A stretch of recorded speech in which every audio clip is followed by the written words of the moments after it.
So that takes us to the next point in your career journey then, after Neatebox, after the button app. What happened next? So yeah, this was, it's interesting to see how this one occurred. So I'm standing next to a pedestrian crossing and my phone is pressing the button. And then I'm crossing the road with my client and we're going to, I don't know, a council building or a hospital. And you get up to the door and there's one of those big rotunda doors. I think that's what they call them, a carousel door. And you go, I can't go through that. So you look No. to the left and the right. They're a nightmare. Yeah, they're evil doors. Oh yeah, dogs do not like them at all. It was hard. No. Get your tail caught in that and you won't be going there again. So you look for the alternative and there's normally a door that's a disability access door. Mm-hmm. And there's a button you press. And I thought, how do you find that button? Where is it?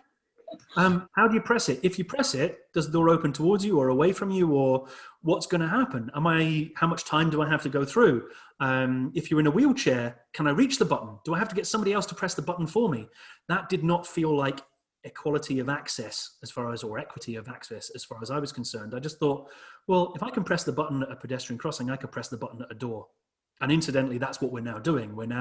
Nobody's ever done it before. Mobile phone pressing the button at doors. So we're now doing that. And hopefully we're going to be doing that in a borough council in London soon. But we are looking for other doors in Scotland. So if you know of a door that you think could use this, let me know. I can't stress.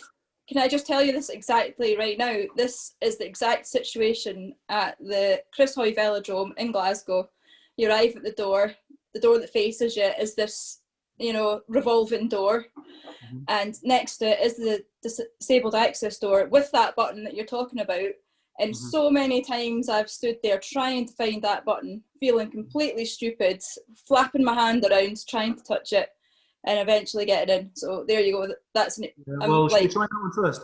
Let's do the Chris Hoy Velodrome, because this would, it's the first. They would be the first place in Scotland to use this and possibly the first in the world.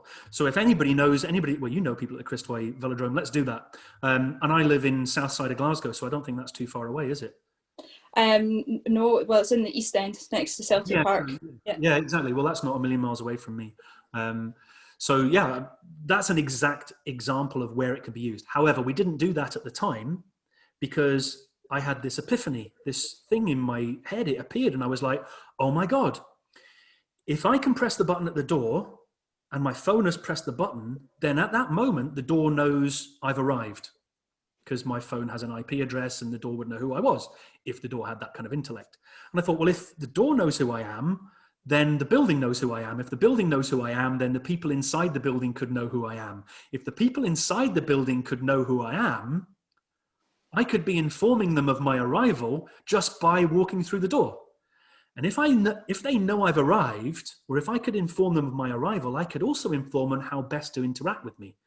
So as an example, don't talk to my dog, introduce yourself when you meet me, don't get down on your hands and knees and talk to my dog, don't feed my dog, don't pet my dog if you're a guide dog owner, don't take the arm with the mobility aid in it. In other words, if you've got a long cane, take the hand on the other side, that kind of stuff, really simple stuff. Say if you're leaving me, don't just walk away. Don't use words like it's over there. And I thought, well, if I could train people based on my proximity to the reception desk or the shop counter, by the time I got there, I've trained them. And that made me think of all those times I'd walked into shops with my clients and watched how customer service teams just gave dreadful service. It's so bad that 70% of disabled people have said they've had poor customer service. It happens all the time. Ask yourself next time you go into a shop, did they introduce themselves? If they didn't introduce themselves to you, and they were wearing a name badge, they've discriminated against you. Everybody else knows their name because they're wearing a name badge. You don't know their name. If they give you good customer service, but you don't know their name, how the hell do you tell anybody what their name was? If they give you bad customer service and they don't tell you your name, how do you know who to report? Yeah. So it's a nightmare scenario that I could fix. And it wasn't connected to opening the door. It was just connected to walking into the building. Eventually, it was connected to a geofence or GPS, because I knew about GPS. So I started, again, I'm now in a situation where I had to find more money. So I had to get investment into the company and stuff like that. Friends and family gave me money, which was great, which was matched by Scottish Investment Bank. I managed to raise £75,000 with friends and family, which was matched by Scottish Investment Bank, which gave me 150,000. Alan joined the team. He was working with City Edinburgh Council at the time. He came on board and he's absolutely amazing. So me and Alan were like now the team.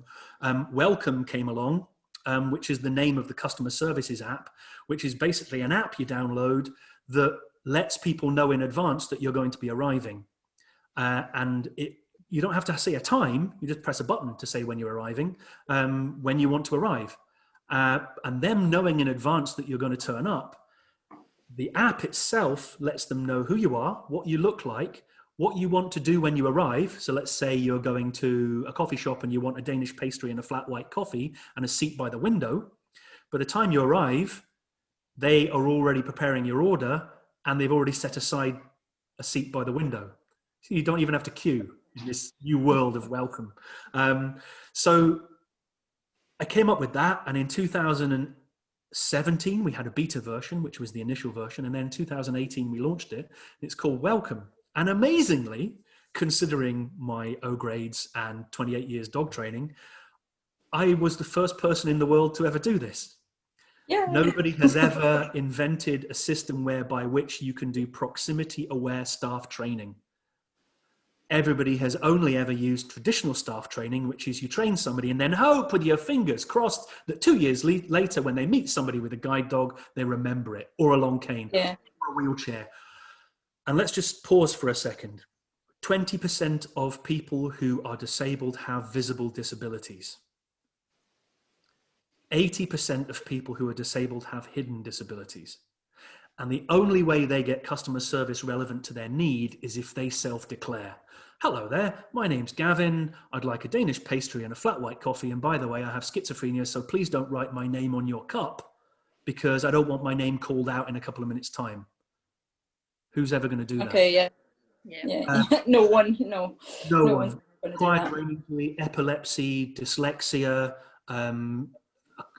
cerebral palsy, ataxia. There's so many conditions that potentially could be hidden, autism, that you might want to tell somebody before you arrive, even if it's to tell them to ignore you when you arrive. Because this system does that. It gives you the choice as to the level of service you need or want. And if that is, don't fuss me, I'm happy to just turn up, do my shopping and leave, but I want you to know I'm in the shop, it'll do that for you as well. And we launched that again, as I say, in 2018. Awesome. And it's gone mental. And it differentiates from, you know how there's the sunflower lanyard thing. Like a lot of people don't have the training for that either. So they just see the sunflower lanyard and they think, oh, I don't really know what that is. Whereas it tells, like, that it'll tell the person like what to expect when that person arrives there. Whereas the sunflower lanyard, anybody could wear it and it could be anything at all. Yeah, well, not everybody will go up to someone and say, do you need a hand or something? Whereas if they know that person needs a hand or something because they've got the Welcome Neate app, it's a really handy thing to have. Yeah, and 9.5 million people have hidden conditions. Yeah. So what sunflower lanyard is supposed to deal with that? And basically, the sunflower lanyard is good, but not everybody wants to wear a sunflower lanyard. You know what I mean? It's like, I would wear it now, but like 10, 15 years ago, I wouldn't have been seen dead wearing a sunflower lanyard because I wouldn't want to look any different to anybody else. And for mental health issues, that might be a very important aspect of you. It might be you don't want any help, you don't want anybody to know, and you just want to go in and get out without any kind of interaction at all. But if the business understands disability, they hopefully, with training, using Welcome, understand who to look for and how to use it. Now, let's say, Laura, you use this app going into a shop. The next 5 guide dog owners that walk into that shop after you, even if they're not using the app, will get better service because by you using it, you trained that staff member because they get an overview, top tips on how to interact and links to guide dogs for the blind. 3 URL links to, well, actually, no, Guide Dogs have only given us 1 so far. We need to get another 2 off them, but 3 URL links that take them directly to the Guide Dogs website with particular information on how to interact with guide dog owners. So we promote the charity as well. So overview, top tips, and they can also ask you questions. So if you were going by train, they might say, How many bags are you carrying? Do you require an accessible toilet? Would you like help to your seat on the train? So they know all that before you turn up at the train station as well. Yeah, I've used Welcome app and it's very good. I used it when I went on a trip with my visually impaired cycling club. We went to France, but obviously we went to Edinburgh Airport to travel, so we all used it. It was very good. Yeah, I remember you doing that, and it was brilliant that when we saw your visit pop up on our screens, and we were like, "Oh wow, brilliant! Laura's using it to go to." You were going to France. I think there was about eight visually impaired people, something like that. It was quite a lot of us. So yeah, it was really good. Well, it really helps staff. I've been quite remiss, I have to say, because when I started this, we were looking for venues to install it in.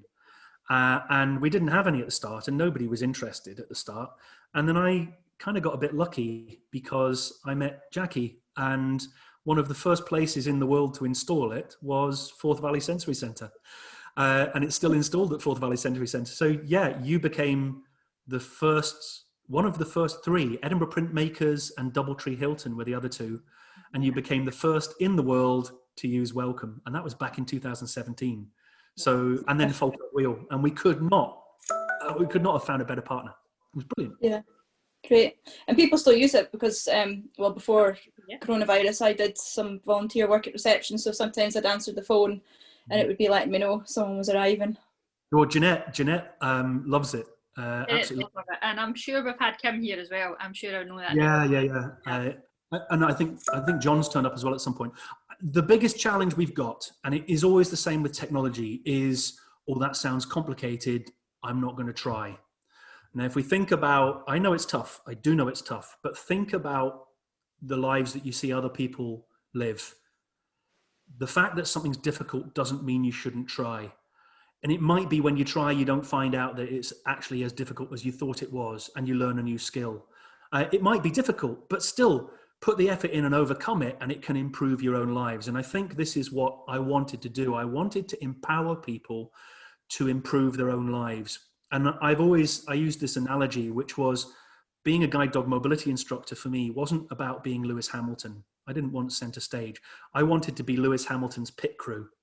I wanted to change the tires on Lewis Hamilton's car because it was watching him go out and win the race that gave me the buzz, because I was part of the team. And I always felt that as a mobility instructor, the key person here is the guide dog owner going and having independent mobility, and the things they did with that independent mobility, whether that's going to the post office or indeed becoming a judo champion or becoming a cycling champion or becoming a business leader or anything at all. And that was what I was cued into. That's what I wanted. But I was so keen to build within my company awareness that we can change the world when we act together. And I think that was the most important thing I wanted, the message that I thought was important. Yeah, brilliant. We need more people in the world like you, Gavin. Us. You and your guys. Well, you're very kind, but I'm part of a growing group of people that really believe this stuff. Oh, could you talk a little bit as well about the Welcome app with people who have hearing impairments as well? Because hopefully there'll be lots of people with hearing impairments tuning into this as well. Yeah, sure. So obviously, the future, we'd like to have somebody doing BSL interpretation within the app, but we weren't able to do that originally just because of the size of the app. However, we've put everything into large print. You can use large print on it and things like this, and you can slow it down. We've also kept it very verbose. I think that's the right word. So it's minimal language that we use in it. So it's not like you're having to struggle through lots and lots of words in order to get through it.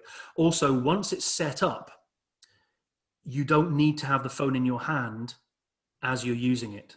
The phone doesn't have to be in your hand. Yes, when you arrive there, you could hit a button that says arrived, but somebody else could set it up for you and then you can use it. But this is about improving customer service for everybody. Currently, we've got 19 different conditions on there. We've just added stammering and fibromyalgia the other day, but we've also got hearing impairment, deaf, we've got deafblind. We work with Deafblind UK, autism, and plenty of others. So yeah, any issues, please contact us, and I'm more than happy to look at improving the app all the time. So if somebody comes across it and finds it and downloads it and wants to learn more, hello@neatebox.com, and I'll remind that later at the end as well. Okay, excellent. Thank you. So our third song choice from you today, what is it? Well, this harks back a little bit to that moment when I was saying this is all about people coming together and doing something as a group. And I really love this artist. I've always liked Paolo Nutini. Paolo Nutini was playing when I was up in Ullapool one day. In fact, he used to play Ullapool Loopaloo Festival a lot. And I went to see him, and there was only 100 people, and he'd just been voted NME's #1 live person to see. And I was like, 100 people in this tent, and there's Paolo Nutini. This is just amazing. There was midgies as well. There was a lot of midgies in the tent. There was probably more midgies than people. It is Ullapool, yeah, definitely more midgies than people. But the song itself was something. The video, the lyrics of the song meant something to me. The power of the song it's incredibly powerful feel to the song. But there's a scene in it at the end. I say a scene. It's actually a scene taken from the film The Great Dictator with Charlie Chaplin, which was one of the only talkies that he did. And he was seen as being a bit of a communist by the American, the government at the time, which is why he ended up being in Switzerland. But he was talking about the power of the people. When you listen to the entire song, you'll hear this bit that Paolo Nutini took from The Great Dictator, where Charlie Chaplin character stands up and speaks about how we as people, when we have the right direction to go in, we can actually move mountains. And I think that it really spoke to me. So when people listen to this in full, they're going to really get an understanding for what I'm talking about here. And it gets my heart beating faster every time I hear it. That's a good song as well. I do like a bit of Paolo. Yeah, it's powerful. Yeah. So going back to Welcome, can you tell us more about your more recent success that you've had?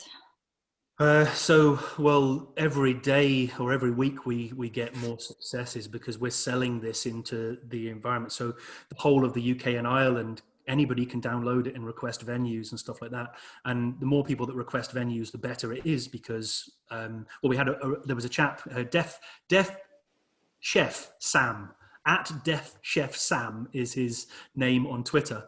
And he's a deaf chef, obviously, and he lives down in Fleet, just outside London. And he said, I need this in my local Nationwide. He just saw it on Twitter one day. He went, I need it on my local Nationwide. I was talking to him last night. I did, yeah. Yeah, and then he requested Nationwide. He contacted Nationwide. He said, you need it. They said they're really excited about it. And we've now got contact from one person requesting it. So hopefully, fingers crossed, Nationwide will call it. That's the plan. But what we found over the last 6 months is that more and more people wanted better customer service. Disabled people need better customer service. Knowing that you are just about to turn up at their shop can be really useful if you don't want to necessarily go in and run the risk of problems with social distancing. It could be that when you go in, you want somebody to help you around, but you want them to understand your requirements. It could be you turn up at the shop and you just want to click and collect. Well, you could do that with this app. And we launched just recently with our first ever medical practice down in Brighton. So it's now in a medical centre where if you're turning up at a medical centre, they will know you're just about to walk through the door 2 minutes before you walk through the door. Yeah, that's amazing. That's brilliant, especially with the vaccinations and things happening. It can change how we interact with customers and patients. And I coined a hashtag last year, the year before, which was #arrival anxiety. Arrival anxiety stops people from leaving their homes. If you're worried about how you arrive somewhere, yes, transport can be challenging, but if you arrive at a bus depot or a bus stop, this is all arrival anxiety. When you're arriving at your health centre, how are they going to interact with me? Do I have to fill something in when I turn up? Am I going to be in a queue? Am I going to know where the toilets are? All that stuff creates anxiety. And the more anxious we are, the less we want to engage. So we just launched with a health centre. We've just launched with 2 optometrists this year. We launched with Irish Rail. Visit Scotland installed it. Falkirk Wheel obviously had it for ages. We're launching it soon. Well, we launched it with a trial with Golden Jubilee Hospital in Glasgow, and they're just about to launch it hopefully in February for an extended trial so that people going to hospitals can also use this system, which can be incredibly useful. But we've got the whole of Falkirk, so Falkirk Town Hall has it. The Hippodrome Cinema has it. The Calendar House has it. The goodness me. So how can we find out, who has it? Yeah, so if you download the app and you set up a profile, all of the venues are on there. If you think a venue should be on there and it isn't on there, you go to settings and request venue. That comes straight through to me, and then I go and contact the venue, or my team do, and we say we've had 1, 2, 5, 10, 20,000 people have requested that IKEA install this. We had one request for House of Fraser Jenner's in Edinburgh. They installed it with one request. So one request won't do it. This doesn't mean 100,000 people petitioning their MP or their MSP for wherever. One person can say, I want this here, and it will get installed. Stirling Council have got it in their eye centre, in just outside the Cecil Centre. So yeah, the Kinnell Museum, that's the one, in Falkirk. The more people that visit these places, the more the place sees that it's needed, the more their staff get used to using it, the more people visit, the more people spend money, the more they want it, the more we spread the word out there. And it started in Falkirk and Edinburgh, so why the hell not? Yeah. You were going to tell us about the apps and how to find them and how we download them and things like that. So it's dead simple. They're both the apps are free, totally free. We don't advertise. We don't collect your data. Because they're free, we don't need credit card details. We don't take your address. It's just your name or the name you want to be known by, and a photograph. And then we don't even mention the word disabled in there. It's just what would you like somebody to have an awareness of? And you can list as many of the conditions you might want them to have an awareness of if you have multi-disability. The app is called, well, the two apps, Button by Neatebox and Welcome by Neatebox. And the same, once you log into one, you can use the same login for both. Welcome by Neatebox is the customer service one, and Button by Neatebox is the pedestrian crossing one. I'll just do the spelling just to make it easier. Button is Button, and then space, and then by, by, and then space, Neatebox, Neatebos. There's an E right in the middle because of my surname. Okay. And they are on iOS and on Android. And here's when people get this radio show, podcast, I will give a £20 Amazon voucher to the first person who downloads the app, who then requests a venue and sets up a visit. And the visit you can set up right now without even going is the Welcome Demo venue. So you'll understand it when you get in there. The Welcome Demo, set up any visit at all. You don't have to turn up. It's just a test. And request a venue, and it will pop up on my screen. And the first person to do that will get a £20 Amazon voucher out of my pocket. And I'd be more than happy to do that for the first person to do it. We have to put that on our social media so that people know it's actually there and they'll actually listen to it. That's the instructions. Yeah, what an incentive, people. Come on, get your phones out. Yeah, an incentive for me to help you if ever you need it. This is not an incentive, this is a reward for the first person to do it. Yeah, great reward. Well, once you find out who that person is, you need to let us know so we can put that out on social media as well. I will do. And let us know what the venue is as well, because we'd love to know what venues are. Yeah, well, we've just started doing a thing called hashtag venue requests. And every time somebody requests a venue, if they would like, I will add their name to a roll of honour, and, cool. And an arrow will point to the place that they've requested. Not because we want to shame venues into getting involved, but I want IKEA to get 10,000 disabled people across the UK to install this. Now, just to let you know, I told you about the price for Button. Welcome will probably only cost somebody like IKEA £50 a month. All right, so it's nothing. I mean, that's it's nothing. It's a drop in the ocean. You make that in one person shopping. Exactly. Yeah. It could be £20 for a coffee shop. So this is truly, it would be insane not to do it. But I need your help more than anything else. I need people to get involved. Otherwise, I turn up to businesses and I say, disabled people need better customer service. And they say to me, which disabled people? And I say, oh, they've yet to be convinced. I haven't really found anybody interested yet. Well, we've got people who are interested, but we need more. Yeah. We do. Definitely. Yeah. And I think sometimes some disabled people find that it's more of a hassle telling people that they have a disability, so they just don't tell people.